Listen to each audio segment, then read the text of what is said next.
Olá, pessoal. Então vamos dar continuidade aí aos nossos assuntos da disciplina. E o que a gente vai começar a estudar então nesta aula são os assuntos de limite e continuidade para funções de duas variáveis. Eu vou sempre tentando fazer o paralelo aí do que acontecia em cálculo 1, ou seja, com funções de uma variável, e o que está mudando aqui agora para funções de duas variáveis, tá? Antes de definir aí o que é o limite, né, de uma função de duas variáveis, a gente vai estudar alguns conceitos básicos para que a definição do limite fique bem mais formal, assim, tá? A gente vai precisar da ideia de ponto de acumulação. Então, olha só. Se eu pegar um ponto no R2, x0 de coordenadas x0, y0, a gente vai chamar de bola aberta a região, né, ou o conjunto dos pontos que satisfaz aquela desigualdade lá da circunferência, tá? Então é aquela ideia de bolinha mesmo. Pega um ponto qualquer no R2, a minha bola aberta é todo esse conjunto aqui, ó, interior aqui dentro, tá? Esse aqui seria o ponto P0 de coordenadas x0, y0. Observe que a fronteira aqui não pertence ao conjunto, tá? Não pertence ao conjunto. Por isso que eu coloco tracejado. Porque o raio aqui é menor do que R. Então, isso aqui é uma bola aberta de raio R. Tá? Então, aqui está a ideia. Seja A um conjunto de pontos do R2, dizemos que um ponto P pertencente a esse conjunto é um ponto interior de A se existir uma bolinha aberta centrada neste ponto totalmente contida em A. O que isso quer dizer? Pega um conjunto A aqui do R2. Ó. Vou colocar um conjunto A aqui. Esse aqui é o conjunto A. O ponto P0 é um ponto interior, porque eu consigo abrir uma regiãozinha, uma bolinha em volta dele, de modo que esta regiãozinha, esta bolinha, esteja toda dentro do conjunto A. Se eu pegasse um ponto aqui, por exemplo, ó, um ponto P1 aqui, eu podia tentar abrir qualquer bolinha em volta do P1, que eu teria pontos dentro e fora de A. Então aqui, esse P1 já não seria ponto interior de A, tá? E a gente vai dizer então que o conjunto A é aberto se todo ponto que eu tenho dele é ponto interior. Neste caso aqui, se eu estou considerando o A com esta linha não sendo tracejada, ou seja, a fronteira aqui faz parte de A, então este conjunto A não é aberto.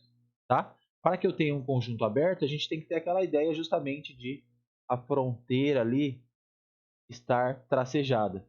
Porque aqui, ó, estes pontos não são pontos interiores. Agora, aqui dentro eu tenho todo mundo como sendo ponto interior. Tá? Essa é a ideia de conjunto aberto.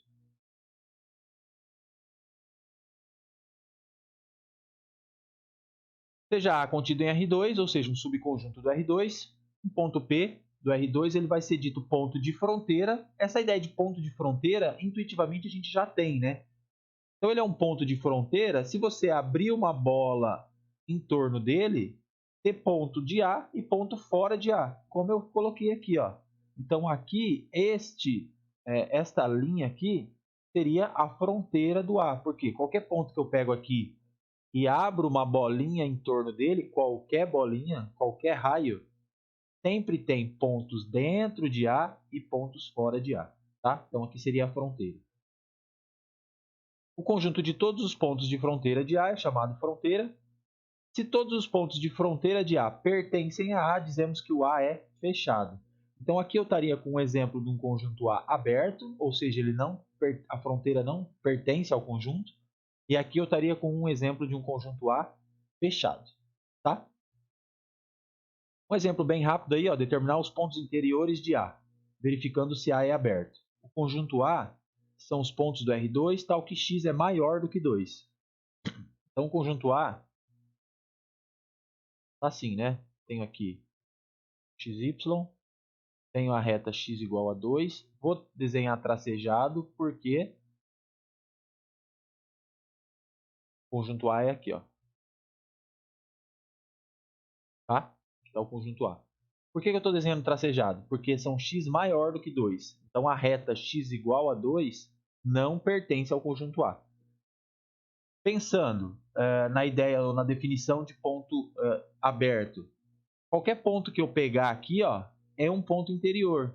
Por quê? Sei lá, pega qualquer aqui ponto P0 de coordenadas x0 e y0. Eu sempre consigo um raiozinho pequeno aqui, ó, que eu consigo uma bolinha em torno dele, de modo que esta bolinha sempre fique aqui dentro. Ah, mas quem tem que ser esse raio aqui, ó? Eu não tenho que a coordenada x0 é maior do que 2, porque o ponto P0 está no conjunto A? Então, se eu pegar o raio como sendo 2 menos R0, isto aqui é sempre maior do que zero, 2 menos x0. Isto aqui é sempre maior do que zero, e a bolinha, então, com este raio aqui, ó, sempre vai cair aqui dentro do conjunto A. Então, todo ponto é ponto interior, e eu tenho, então, que o A é um conjunto aberto. Tá? Essa é a ideia. E a fronteira de A? A fronteira de A, acho que fica bem claro, que é exatamente a retinha aqui, x igual a 2. Por quê? Qualquer ponto que eu pegar em cima da reta e abrir uma bolinha em torno dele, tem pontos de A e tem pontos fora de A. Porque qualquer ponto que está fora dessa reta, se estiver do lado direito, tem coordenada maior do que 2, consequentemente está em A. E tem coordenada menor do que 2, consequentemente está fora de A. Tá? Então aqui eu tenho a fronteira de A. Então, o desenho, como eu comentei, as justificativas, tudo que eu falei, tá? E neste exemplo aqui, então, a gente tinha que o A era aberto. Se eu tivesse com x maior ou igual que 2, ou seja, tivesse com a reta pertencendo ao conjunto A, esse A se tornaria um conjunto fechado. Tá? Beleza. Chegamos na definição que a gente queria para ponto de acumulação. Seja A um subconjunto do R2, um ponto P' pertencente ao R2, ele vai ser dito ponto de acumulação de um determinado conjunto A se toda a bola aberta centrada neste P' contiver uma infinidade de pontos de A diferente de P'. O que isso quer dizer, gente? Essa é a ideia para a definição de limite, tá? Pega um conjunto A aqui, qualquer do R2. Está o conjunto A. Quem são os pontos de acumulação para este conjunto A? Primeiro, se eu pegar qualquer ponto aqui dentro, e eu abrir uma bolinha em volta dele, tem uma infinidade de pontos de A dentro desta bolinha, não é isso? E eu tenho que excluir o ponto lá dentro da bolinha, que é o P', eu não posso considerar ele, tá? Mas tem uma infinidade de pontos. Ou seja, eu consigo me aproximar deste P', eu consigo me aproximar deste ponto P' andando dentro do conjunto A. Essa é a ideia de ponto de acumulação. Pega um ponto aqui na fronteira, ó. Um P1'. Toda vez que eu abrir uma bola em volta deste ponto, tem pontos de A aqui, não tem? E eu consigo me aproximar deste ponto andando por pontos de A. Consequentemente, a fronteira de um conjunto também é ponto de acumulação. Todos os pontos que estão ali são pontos de acumulação. O que dá problema? Pega um ponto aqui fora, ó. Um P2'. Eu consigo me aproximar deste pontinho aqui andando dentro do conjunto A? Não dá para fazer isso. Então, aqui eu não tenho um ponto de acumulação. Tá bom? Essa é a ideia. Pontos de acumulação, você consegue se aproximar deste ponto andando dentro do conjunto A. Tá? Outra coisa, quem que vai ser o conjunto A, então, na definição do limite? O conjunto A vai ser exatamente o domínio da função. Então, eu vou querer me aproximar de um determinado ponto, que vai ser um ponto de acumulação, andando dentro do domínio da função. Para que isso aconteça, se isso acontecer, o limite está bem definido. Tá? Então, essa é a ideia. Aqui eu coloquei um outro exemplo, ó, da bola aberta, do círculo aqui. Então, todo mundo que está aqui na fronteira é ponto de acumulação. Todo mundo que está dentro do conjunto é ponto de acumulação. E observe que na definição eu tirei o centro também, ó, porque está maior do que zero aqui. Então, o ponto 1, 2 não está nesse conjunto A. porém, ele também é ponto de acumulação. Observe, ele está aqui dentro, não pertence ao conjunto, mas eu consigo me aproximar dele andando no conjunto. Então, ele também é um ponto de acumulação. Tá?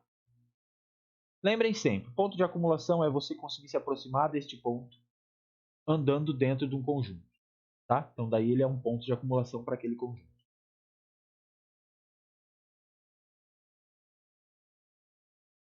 Enfim, vamos para a definição de limite. Lá em cálculo 1, a gente estava com funções de uma variável. Então, a gente tinha isso aqui. Ó. Pega uma função, tem um ponto x0 aqui. E a definição do limite era essa, né? À medida que eu me aproximava desse x0, independente do lado, se essa função tivesse limite, aqui L, a minha função tinha que cair dentro de um intervalozinho aqui perto do L, que era o L menos epsilon, L mais epsilon. Ok? O problema aqui em cálculo 2 é o seguinte, a gente aqui, o domínio da nossa função está no R2. X, Y, aqui está o domínio da função. E eu tenho um ponto aqui, agora de coordenadas x0 e y0. Eu tenho uma infinidade de maneiras de me aproximar do x0 e y0, né? Porque eu estou no R2. Só que a ideia é a mesma. À medida que você se aproximar deste ponto x0 e y0, a sua função f de xy, se ela tiver limite L, vai ter que ficar dentro de um intervalozinho L mais epsilon, L menos epsilon. É a mesma ideia, a diferença que é crucial, tá? Diga-se de passagem, é você consegue se aproximar aqui de infinitas maneiras. Lembre-se disso. Já a gente vai voltar nesse assunto. Bom, como eu estou pensando em me aproximar deste ponto, este ponto x0 e y0 vai ter que ser o quê? Um ponto de acumulação, porque eu preciso me aproximar dele andando no domínio da função. Tá? Então, a definição é, seja f um ponto de acumulação, dizemos que o limite vai valer L. Se para todo epsilon maior do que zero existir um delta, como aqui eu preciso estar perto do x0 e y0 e eu estou no R2, então a distância no R2 é a distância entre pontos. Ó. Por isso que aparece então a bolinha aberta aqui. Então eu tenho que ter uma bolinha aqui em torno do x0 e y0, que à medida que eu vou andando mais próximo em direção ao ponto, isso aqui vai caindo aqui dentro deste intervalo e vai se aproximando do L.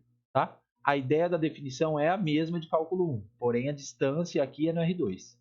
Lá era módulo, porque a distância na reta é o módulo. Aqui, a distância é no R2. Ó, a interpretação geométrica. Quanto mais perto eu tiver aqui do AB, eu vou estar mais perto do L aqui. Tá? Se eu pensar no gráfico, ó, anda lá no domínio, indo em direção ao ponto, e você tem que andar lá no gráfico, indo em direção ao valor do limite L. Tá? Beleza. Agora vamos para os cálculos. Primeira situação é a seguinte. Em cálculo 1, a gente tinha duas maneiras de se aproximar de um ponto x0 e de um ponto x0. Ou direita ou esquerda. Se esses limites laterais fossem diferentes, consequentemente, o limite já não existia. A gente vai ter essa mesma ideia aqui, tá? Por quê? Pega um ponto, aqui está o domínio da função, aqui está o ponto AB, está o ponto AB, ok? Eu tenho infinitas maneiras de me aproximar deste ponto, andando dentro do domínio da função. Se eu calcular o limite que eu estou querendo restrito a estes caminhos, que a gente vai chamar aqui de caminhos, e estes limites derem diferentes, consequentemente o limite não vai existir. Beleza?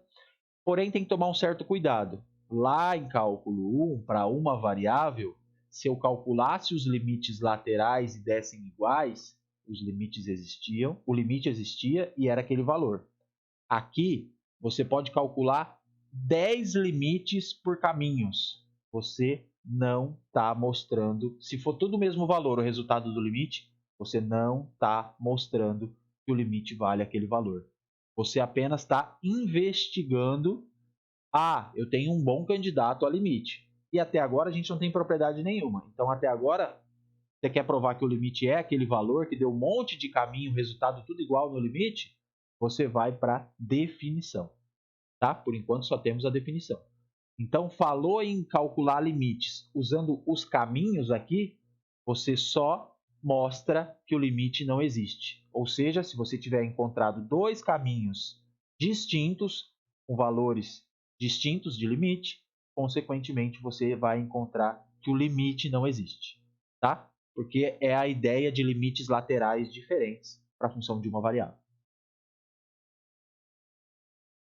Bom, eu falo tudo isso aqui, tá? Então, assim, se acharmos dois caminhos diferentes, quando a gente vai se aproximar do AB, o limite não existe. E essa é a proposição justamente disso, tá? O D1 e o D2, subconjuntos do domínio, o D1 e o D2 são os caminhos. E à medida que você calcular, ou você conseguir se aproximar do ponto andando no caminho D1 e D2 e os limites derem diferentes, você vai concluir que o limite que você estava buscando, ele não existe. Vou fazer alguns exemplos aqui para ver até as ideias de caminhos que a gente mais usa, tá? Então vamos lá. Mostre que o limite de x tendendo a 0, 0 da função x² menos y² sobre x² mais y² não existe. Algumas observações. Primeira coisa, gente, aqui em funções de duas variáveis também vai valer a substituição. Então a primeira coisa que a gente vai tentar sempre é substituir o xy como sendo 0, 0 na função. Se eu não tiver uma indeterminação, você já resolveu o problema, já calculou o limite, como a gente fazia em cálculo 1. Neste caso, dá 0 sobre 0, então eu estou numa indeterminação. E mais ainda, observem, o 0, 0 não está nem no domínio dessa função, porque ele zera o denominador. Porém, ele é ponto de acumulação desta função, porque eu consigo me aproximar dele andando no domínio da função. Ó, a minha função é essa. f de xy é igual a x² menos y² sobre x² mais y². Qual é o domínio dessa função? Os reais, o R2 menos a origem, zero denominador. Então, na hora de eu representar esta função aqui, ó, o domínio dela graficamente, basta eu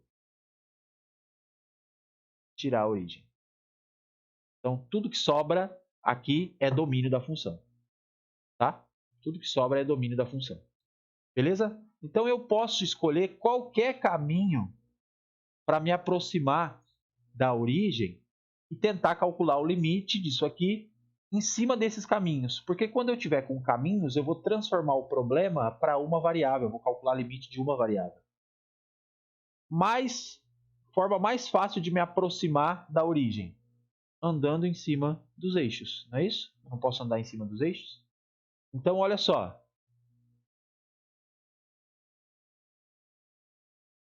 Caminho 1.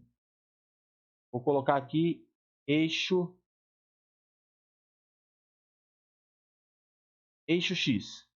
Como é que eu expresso o eixo x analiticamente, né? O eixo x é quem? Y igual a 0, então o x vai para o 0. Então eu estou sempre com y igual a 0 e o meu x vai se aproximar do 0 porque eu quero ir em direção à origem. Aí eu vou fazer isso então e vou calcular o limite para este caminho, ó. Y igual a 0, x tendendo a 0. Eu venho aqui e substituo o y sempre por 0 e o x vai ser a única variável. Então vai ficar x² menos 0 sobre x² mais 0. E aí, ao calcular o limite em x, x² sobre x² simplifica, vira limite da constante. E este limite é 1. Então, beleza. Sobre este caminho aqui, o limite dá 1. Outro caminho fácil, eixo y. Caminho 2.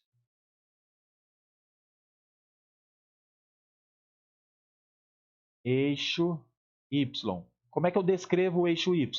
Agora o x é 0 e o y então vai se aproximar do zero, porque eu quero ir para a origem. E vai lá e calcula o limite. Limite de x igual a 0 com y tendendo a 0. Aí substitui. Eu tenho lá 0 menos y ao quadrado, porque o y continua variando. 0 mais y ao quadrado. Simplifica, dá menos 1. Então, este limite aqui deu menos 1. O que aconteceu? Encontrei dois caminhos.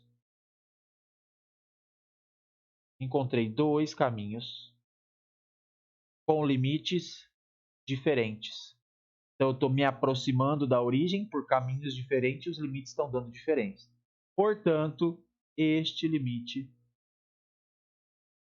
quando xy tende a 0, 0, da nossa função não existe, porque os caminhos deram diferença. Tá?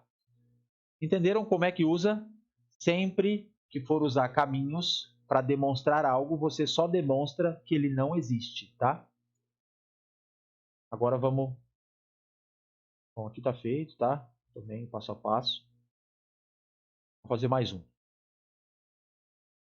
Verificar se limite de xy² sobre x² mais y² existe. Agora, já complicou um pouco, porque está pedindo para verificar se existe. Observem o seguinte. Vou colocar aqui o R2 de novo. Vou tirar a origem, que não está no domínio. XY. Observem o seguinte. A gente tentaria a primeira coisa, substituir o 0, 0. Dá 0 sobre 0. Né? Se a gente encontrar, ou se a gente encontrasse um monte de caminho que o resultado desse tudo igual, ou der tudo igual, a gente vai ter uma suposição de quem é o limite. Ah, mas aí como é que eu vou provar que é o limite? Só temos a definição. Tá? Então vamos lá. Vamos começar a investigar pelos caminhos. Como eu disse, os caminhos mais fáceis são os eixos. Vamos ver o que acontece quando eu ando nos eixos. Então vamos lá. Caminho 1. Vou colocar aqui eixo x. Eixo x, como eu vou andar para a origem, é y igual a 0, x tendendo a 0. Esse é o caminho 1. E o limite vira como? Limite y igual a 0, x tendendo a 0. Ó, aqui é um produto. Então, este produto dá 0, porque eu estou multiplicando por y igual a 0, sobre o x ainda está variando, mais 0. Então, isso aqui é 0 antes de ser uma indeterminação, porque é 0 sobre x². Então, isso aqui é limite da constante 0, tá? Por isso que esse limite é 0. Caminho 2.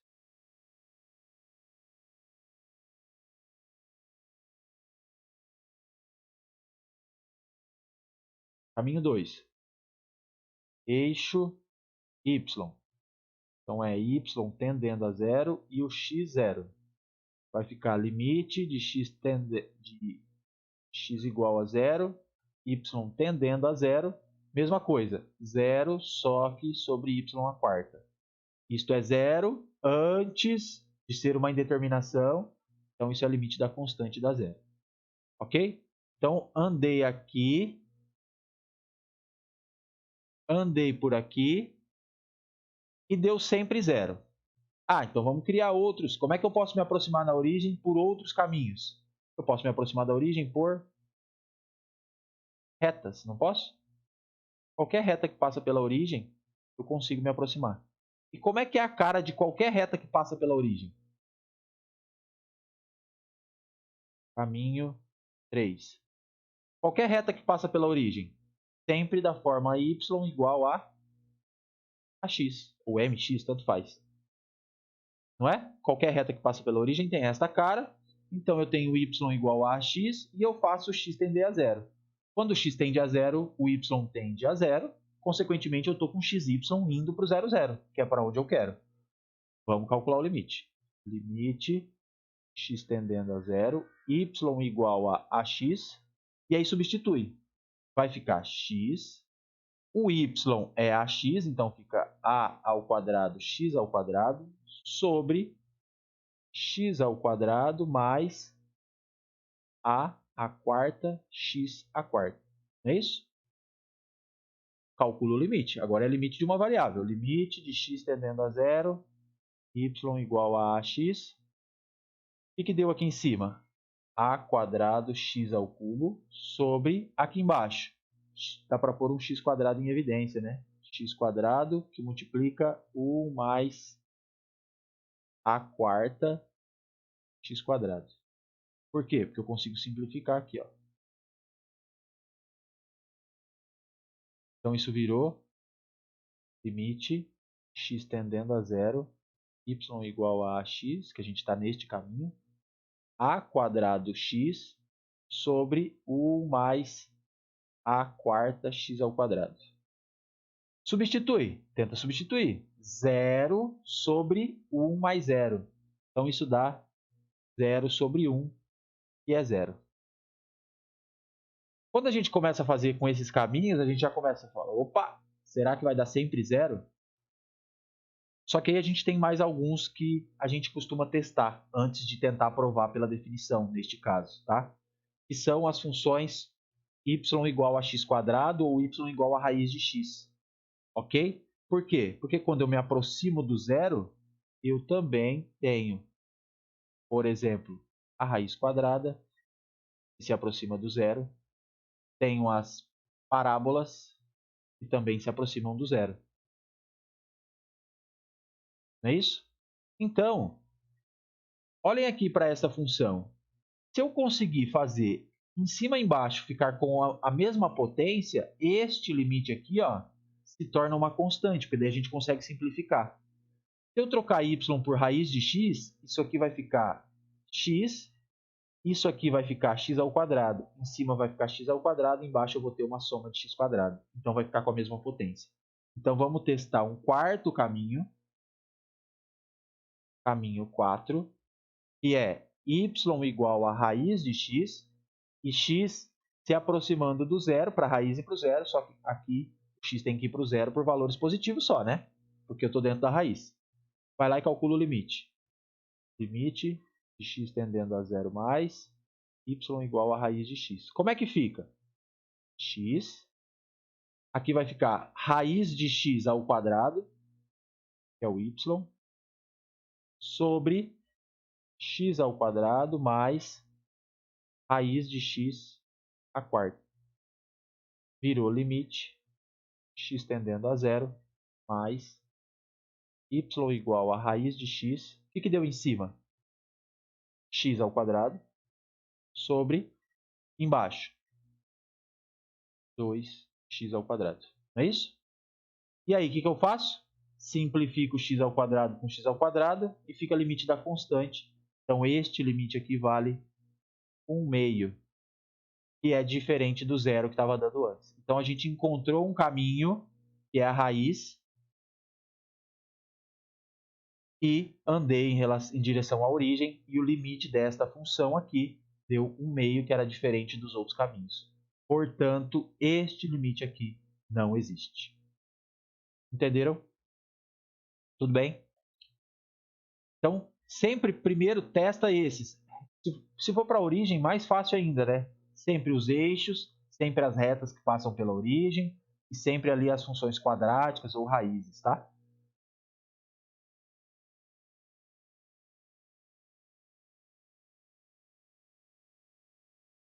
Então aí tá 1/2, portanto o limite não existe. Então no próximo vídeo a gente continua daí com mais propriedades de limites e também vamos calcular vários limites aí, agora não mais provando que não existe, né? Ver como a gente faz cálculos para provar que realmente o limite vai para um determinado valor. Beleza?